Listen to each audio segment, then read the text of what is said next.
Hello, everyone. If you like what I'm doing here, please consider subscribing, liking, and commenting.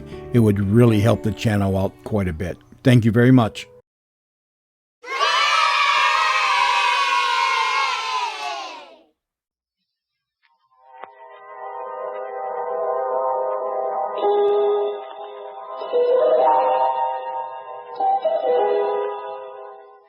Man lives in a world of time and space.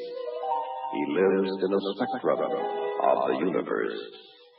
When he ventures beyond this limit, he is in the unknown, a realm where strange forces are brought into play. When man attempts to misuse these forces, he is sometimes destroyed.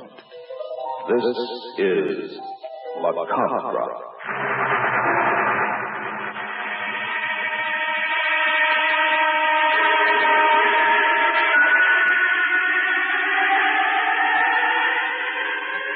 The Far East Network presents in special performance Macabre. Tonight's story, Final Resting Place.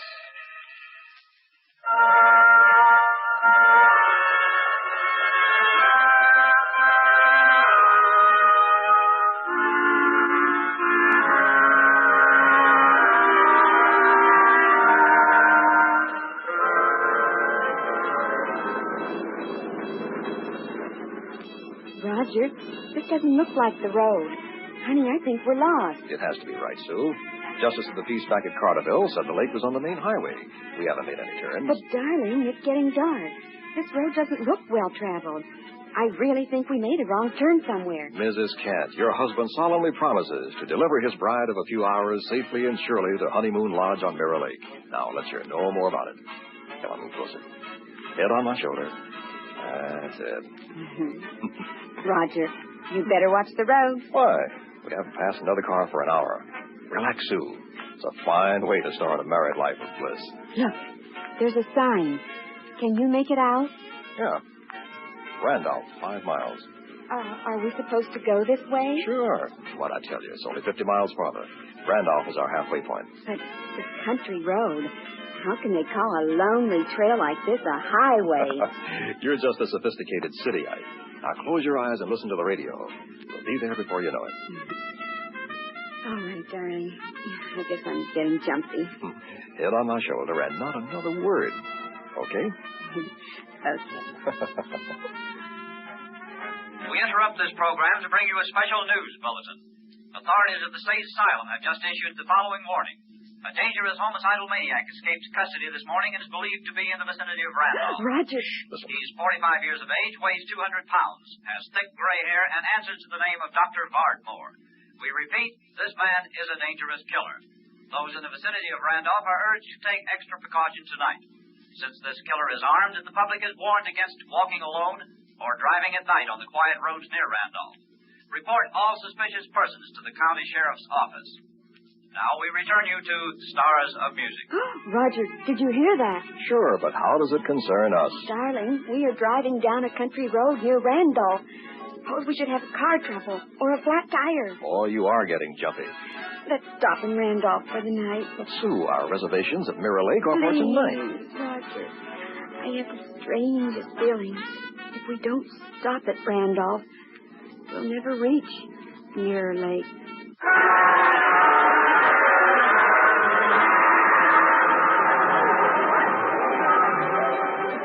Great idea, Sue. What, darling? Stopping here for the night? Now we can see the carnival. It's all right while these people are here, I guess. But we'd better go back to the hotel before they leave. Are you still afraid? Well, kinda. Aren't you? Come on. I'll show you a good time. You'll forget all about it. Okay. What's that man doing over there? And now, ladies and gentlemen, if you would kindly step closer, I don't know. I will demonstrate for you one of the great marvels of all time. As you see at my feet is a hole, an excavation 6 feet in depth, a grave, if you will. And beside me here is a casket. Now, friends, what do you think we are going to do? Now, friends, ladies and gentlemen, have no fear. Tonight, I, Professor Vincent, to select someone, one of you from the audience, to be hypnotized and placed in this casket. Then I will bury him alive for 5 days. If he's not buried that long, he ain't going to wind up much alive. Just a moment, please. 5 days at $100 a day. Now, what do you say? Who wants to make $500? There is absolutely no danger. A shaft will be sunk so that we can see your head. You'll get plenty of light and air. Food will be lowered to you. Nothing to it at all. Who'll be the first volunteer? You about as popular as an undertaker, pal. Come now, ladies and gentlemen. Under hypnosis, believe me, 5 days will seem like an hour. The easiest $500 you've ever made. Who will volunteer? How about you, my bumpkin comedian friend? No, sirree. Last year I took sick with pneumonia. Thought sure I'd end up in one of them boxes. Did you recover? It's hard to tell from looking at you. You, sir, what is your name? Roger, he's pointing at you. I don't think I'd be interested. Who are you, sir? Roger Kent? Roger Kent. Does $500 interest you? Well, sure, but, Good. Good, you'll make a fine subject. Now, wait a minute. And, Roger, who is the young lady with you? My wife, Sue. Oh? And what do you say, Mrs. Kent? Why, I think it's just a dreadful idea. No. You better pick someone else, Professor. Nonsense. Do you need the money? We do need it. But not this way, Roger. It's awful. $500 would pay off the car. We still have 10 days left for our honeymoon, Sue. Well, how about it, friends? Don't let him tempt you. I don't like that man. It is a lot of money for only 5 days. We can't wait all night. What do you say? I don't know. Say no, Roger. Speak up.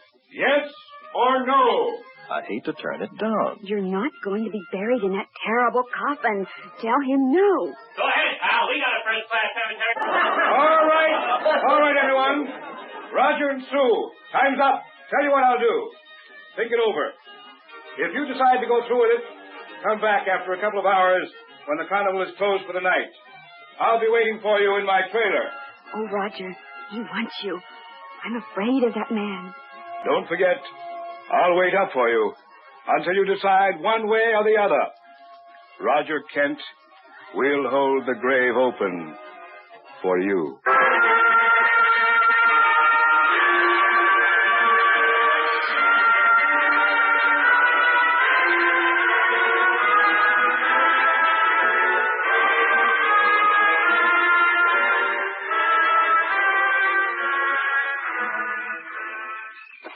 Roger, I'm afraid. Listen, Sue, my mind's made up. But suppose... Face up to it. We need the money. That's the easiest $500 I ever heard of. Darling, I know that. Then what's the matter? Well, in the first place, we shouldn't be out here in the dark with that madman loose. In the second place... Professor Vincent seems too interested in me. Oh, Roger, you read my mind. I'm just trying to protect you, honey. That man, I don't know. There's something wrong. Admit it, Sue. You don't like the buried alive act. Isn't that it? Yes, I guess so. It's horrible. I thought so. Uh-oh. This must be his trailer. Professor Vincent. Here it is. Roger. Yeah? If he answers, there'll be no turning back. It'll be too late. I know. No turning back. Professor Vincent? Come in, Roger and Sue. Come in. Did you really think would come? I was certain. You see, there is no other way.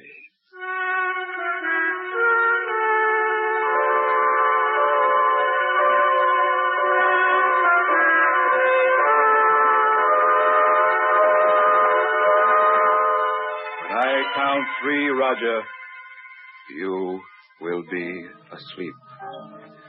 Sound asleep on your feet. Then, Roger, you will be placed in the coffin and lowered into the grave for your 5-day rest. Now look deeply into my eyes. Deeply. Inhale and look deeply into my eyes. You're going to sleep, Roger. To sleep. You can no longer move your arms. They hang helpless at your side. Sleep, Roger. Close your eyes and sleep.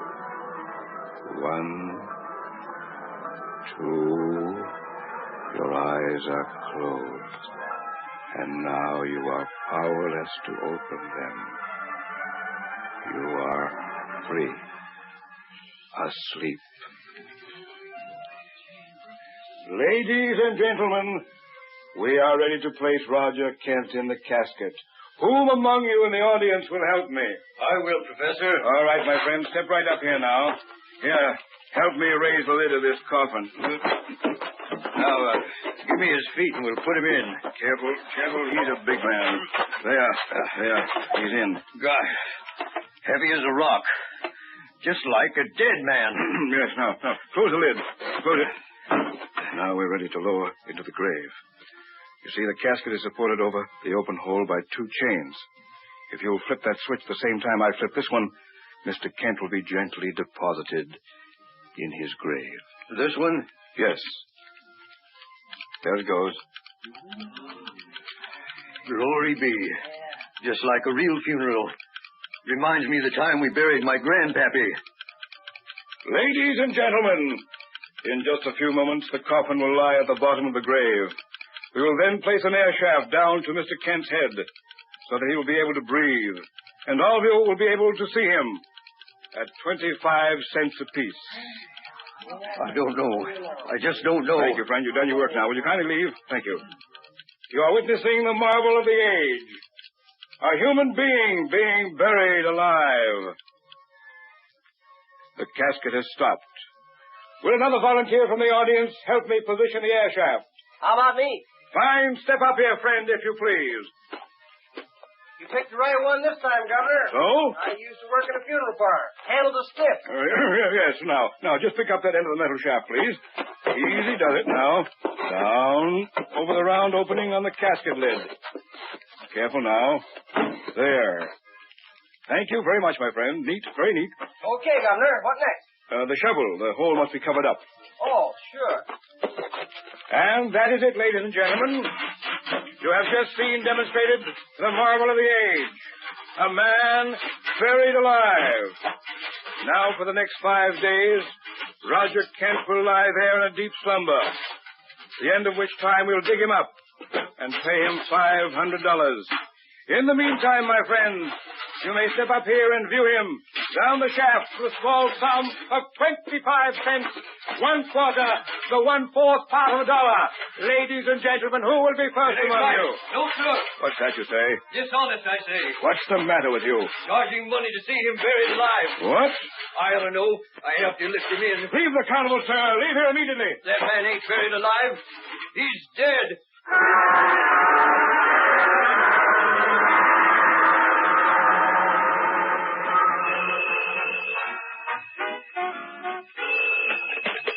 Hello? Hello, Mrs. Kent. This is Professor Vincent. I got your message. First chance I've had to call you. Oh, Professor, I'm so glad you did. What's on your mind? How is Roger? I keep telling you he's all right. Now you must stop this nonsense. Well, it's been 3 days since he was buried, and he just lies there so still. Oh, if I could only talk to him. Mrs. Kent. I called down to him, but he never moves or opens his eyes. And after all this time, I know something is wrong. Roger wouldn't let me worry like this. He'd at least look up and smile, if he could. How many times must I repeat he is hypnotized? We interrupt this program for a special news bulletin. Oh, just a moment, Professor. The radio... Sheriff's office has just confirmed the whereabouts of the homicidal maniac who escaped from the state asylum 3 days ago. This dangerous killer who calls himself Dr. Vardmore is now known to be in the immediate vicinity of Randolph. Everyone is cautioned against walking alone on the streets after dark. If you plan to attend the carnival, kindly do so with friends, and leave the carnival in the company of others. Report all suspicious persons. We return you now to your regular program. Did you hear that on the radio? Yes, I did. Oh, Professor, I'm terribly afraid. I don't want Roger alone down there with this madman, Lou. Please, Professor, dig Roger up tonight. Mrs. Kent, we made a bargain, a business proposition.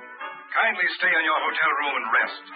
This is the 3rd day, the day after tomorrow, It'll be all over for Roger and for you.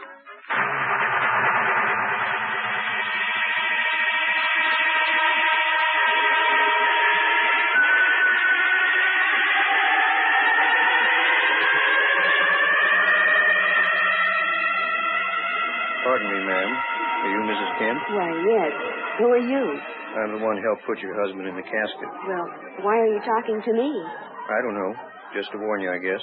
I think your husband's dead. Oh, you horrible, horrible little man. Get away from me. I'll call the police. That's you, Mrs. Kent. Oh, Professor Vincent, I'm so glad to see you. A terrible little man. Yes, I heard what he said. Now get hold of yourself and listen to me carefully. This is the 5th night. I want you to go to the hotel and wait until the carnival is over. Tonight is the last showing at Randolph. At 11:30, you take a taxi out here to the lot. I'll meet you. Roger will be ready along with the $500. All right, Professor. Anything you say. Oh, thank God it's about to end. Yes, my dear. It's all about to end.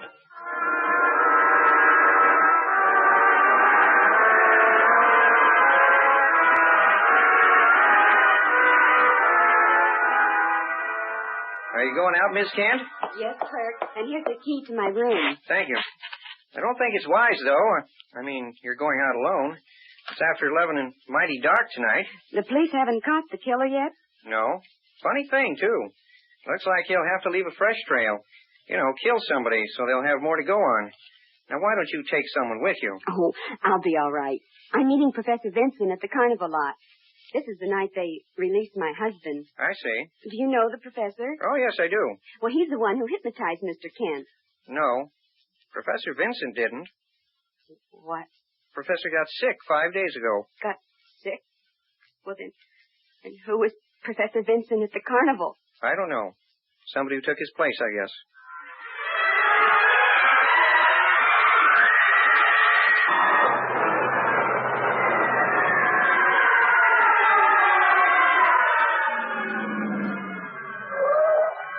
Here you are, driver. Thank you.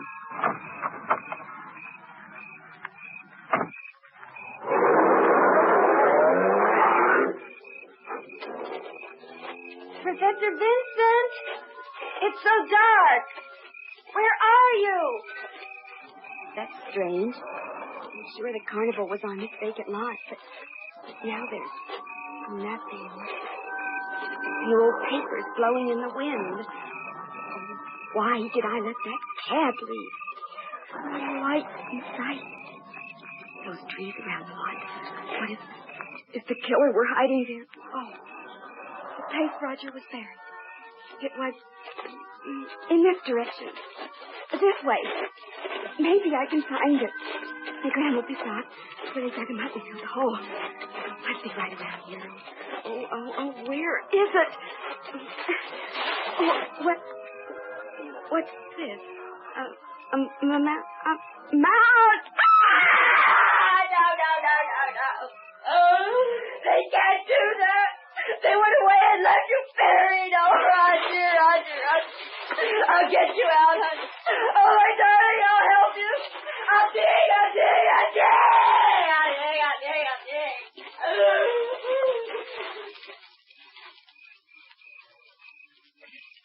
Something is watching me from those trees. I saw it move. I got to get out of here. I'll be back, Roger. There's an all-night filling station 5 blocks away. Maybe I can make it there. Oh, it moved again. There is someone out there. Roger, is that you? No, it's coming after me. It's too big for Roger. I don't know what it is. It's gaining on me. I can't let it catch me. No! Mrs. Kent, calm yourself, please. Who are you? Don't you know? I'm Professor Vincent. I was waiting for you. Now, come with me to my trailer. No, you're not Professor Vincent. So, you guessed. Who are you? There's nothing to be alarmed about. You're in safe hands at last. I am Victor. Dr. Victor Vardmore.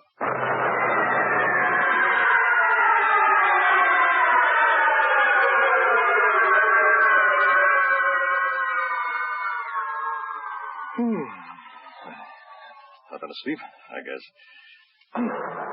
Legs feel cramped. Mind's foggy. Can't remember what happened. Sue, where are you? Dark. Pitch black. Must be night. Quiet. Not a sound. I could only remember. Thinking back. Smells damp, like fresh earth. Where am I? Gotta get up and stretch my leg. No rooms. Wait a minute. There was this carnival. Professor Vincent. Oh, it's beginning to come back now. I was hypnotized and put in a casket. Buried for 5 days, yeah. Yeah, it's clear now. The time's up. Yeah. They're going to dig me up now. Boy. The deep hypnotic spell that little boy put me in. I'm glad it's over. Okay, Professor. You can bring me up now. I guess he stepped away from the shaft. Shaft? Where's the shaft? What? It's supposed to be over my head here so I can see up. Can't see a thing. Cloth-lined coffin lid where shaft should be. What's going on here? I'd like to get out, Professor. Possible they went away and left me buried alive. Oh, no. Professor! Sue! Help! I'm buried alive! Good Lord. Help! Gotta get out. Help me, somebody! Don't leave me down here to die! Help! Push harder! More! No use. Oh, buds. Help! I'm gonna die. You left me here to die. Can't call for help. Nobody'd hear me. Carnival left. There's nothing up there but vacant lot, edge of town. Somebody came back. How could he tell I was down here buried? Oh, God, don't let this happen to me, please. Help me, save me. God, don't let this happen. I don't want to die. Roger. I'm doing things. This is Professor Vincent. Now listen carefully. Where are you? Get me out of here. Don't fret. Your oxygen supply won't last much longer. Oxygen? You're buried alive, Roger. And I'm not coming back for you. Not going back? I'm leaving you buried there. Oh, Professor, I'll kill you. Hello, Roger. Tell me how. I'll kill you. Don't excite yourself any further. The oxygen current won't sustain your lungs. You are hearing my voice in a small, shortwave receiver and transmitter near your head. I am talking to you from my trailer about a block from you. Sue is with me, Roger. I want you to listen very, very carefully. Sue, there? Go ahead, Sue. Tell him. Oh, Roger, are you all right? Yes. What's he doing with you? Please do as he says, darling. He's not the real professor. He's that escaped madman from the asylum, Dr. Vardmore. He's crazy, Sue. Please, darling, we have no choice. Please quit. Listen to me. One move like that, and I will kill you both. I've gone to a lot of trouble to set up my final demonstration. What are you going to do? I am going to try personality transference. We have the required situation. A man buried alive in mortal fear of death. And the woman he loves, who will do anything to save him. If we do, as you say, what then? I will release the two of you. And if we don't? You have just enough oxygen for just a few more minutes. I see. Hurry, Dr. Vardmore, get it over with. Now, Roger, I want you to think about Sue. Sue, you about Roger. Each imagine he is the other. Roger, you are standing beside me in the trailer.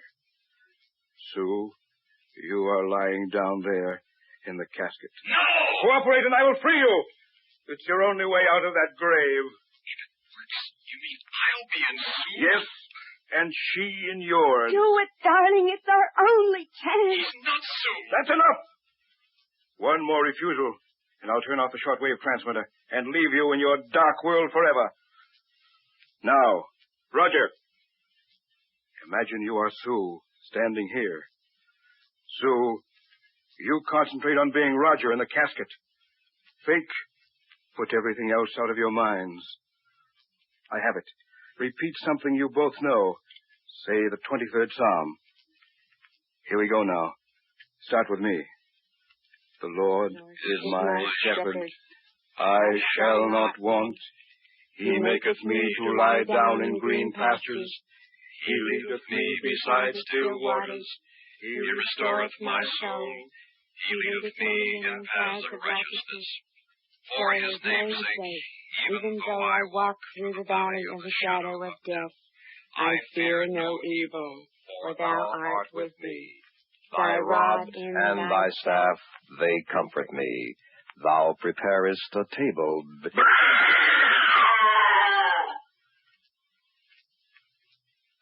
Help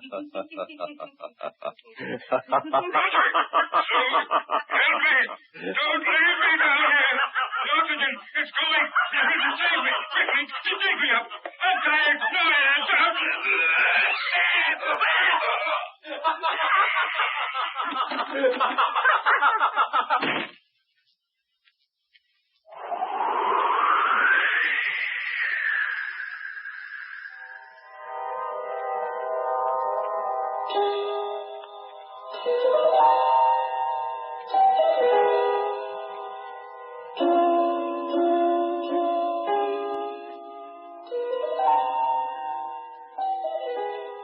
You have just heard Macabre, a special Far East Network presentation.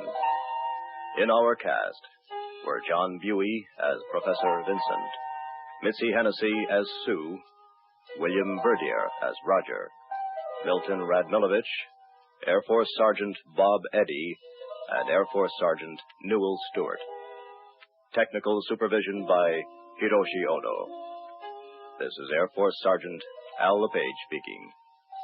Macabre was written and directed by William Verdier.